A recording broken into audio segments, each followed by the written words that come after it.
কি সুন্দর মৌমাছি ফুলে ফুলে ঘুরে ঘুরে পরাগান করছে। আসসালামু আলাইকুম, আশা করি সবাই ভালো আছেন, আমিও ভালো আছি। আর এতক্ষণে অনেকেই বুঝে গেছেন মৌমাছির পরাগান করা দেখে যে আজকে আমি পরাগান করতে এসেছি। হ্যাঁ, ঠিকই ধরেছেন, আজকে আমি ছাদে এসেছি সকাল সকাল, খুব সকাল সকাল, এখন 6টা বাজে। তো এই সময় এসেছি আজকে শসা ফুলের প্রথম পরাগান করব। 3টা শসা ফুলের পরাগান আজকে করব। এখন আসতে শুরু করেছে, আর কেন আসতে শুরু করেছে সেটা তো আপনারা জানেনই। কয়েকদিন আগে কিন্তু আমি শসার গাছে পটাশ সার দিয়েছিলাম, যার কারণে কিন্তু আমার গাছে এখন অনেক শসা আসতে শুরু করেছে। তো প্রথম আজকেই পরাগান করব 3টা শসা একসাথে। তো চলেন দেখা যাক কিভাবে পরাগান করি। যারা জানেন তারা তো জানেনই, আর যারা জানেন না তাদের উদ্দেশ্যে। আর তার সাথে সাথে বেগুন আর করলারও পরাগান করব। বেগুনের পরাগান নিয়ে সবার একটু সংশয় থাকে, সেটাও আজকে বলবো। মাশাআল্লাহ, শসার বাচ্চা শসাগুলি কিন্তু সবগুলি অনেক ভালো, স্বাস্থ্যকর। তো কিভাবে করতে হয় পরাগান এটা দেখে নেন। আর কিভাবে বুঝবেন যে এটা শসা পুরুষ ফুল আর স্ত্রী ফুল সেটা বলে দেই। এতক্ষণ যেই শসা ফুলটা দেখলেন এটা হচ্ছে স্ত্রী ফুল, আর তার উপরেই ঠিক ছোট্ট শসা আছে যা সাদা সাদা দেখা যায়, আসলে কচি অবস্থায় কিন্তু এরকমই থাকে। তো এটাই কিন্তু আস্তে আস্তে বড় হবে পরাগায়নের পরে। যদি পরাগায়ন না হয় তাহলে কিন্তু বড় হবে না, হলুদ হয়ে নষ্ট হয়ে যাবে। তো আপনারা যদি আপনার শসাটারে ঠিকঠাক মতো বড় করতে চান তাহলে অবশ্যই পরাগায়ন করে দিবেন। আর আমি একটা পুরুষ ফুল ছিঁড়ে নিয়েছি। পুরুষ ফুল ছিঁড়ে পাপড়িগুলি ভাঁজ করে তারপরে পরাগান করেছি। আর দেখছেন মৌমাছি কিন্তু এখানেও চলে এসেছে। আসলে আমার ছাদে কিন্তু যথেষ্ট পরিমাণে মৌমাছি ভ্রমর আনাগোনা করে। তার অন্যতম কারণ হচ্ছে আমার ওই সজনে গাছটা।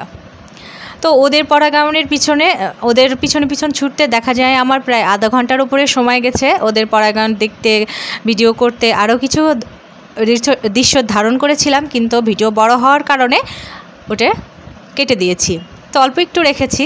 তো আপনারা অবশ্যই শসার পরাগায়নটা করবেন। আর এবার আসি কখন করবেন। আর আমার হাতে যেটা দেখছেন এটা কিন্তু পুরুষ ফুল। পুরুষ ফুলে সাধারণত কোনো শসা থাকে না, এটা দেখে চেনা যায় যে এটা পুরুষ ফুল। আর স্ত্রী ফুলে কিন্তু ছোট্ট একটা শসা থাকে। এবার বলি কখন করবেন। সকাল সকাল, অবশ্যই সকাল 7টার আগে পরাগায়ন করার চেষ্টা করবেন, কারণ বেলা বাড়ার সাথে সাথে যেই পরাগ রেণুগুলি থাকে সেগুলো কিন্তু নষ্ট হয়ে যায়। আমি আর একটা শসার পরাগায়ন করে আপনাদের দেখিয়ে দিচ্ছি। আমি ছিঁড়ে ফেলেছি পাপড়িগুলি, যেই পরাগ দণ্ডটা আছে সেটা ছিঁড়ে স্ত্রী ফুলের গর্ভাশয়ে আলতোভাবে ছুঁয়ে দিচ্ছি, এতেই কিন্তু পরাগায়ন হয়ে যাবে।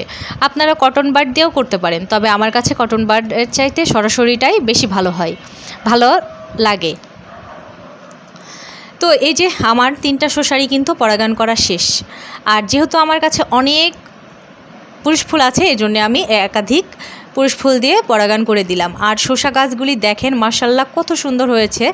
শসা গাছগুলি না, সরি, এখানে শুধুমাত্র একটা শসা গাছ আছে। আর এটা হচ্ছে করলার পুরুষ ফুল, আর এটা হচ্ছে স্ত্রী ফুল। সেম একইভাবে চেনা যায়। স্ত্রী ফুলে ছোট্ট করলা থাকবে, আর পুরুষ ফুলে থাকবে না। তো পাপড়িগুলি উল্টিয়ে আমি আলতোভাবে ছুঁয়ে দিচ্ছি, এভাবেই কিন্তু হয়ে যায় পরাগায়ন।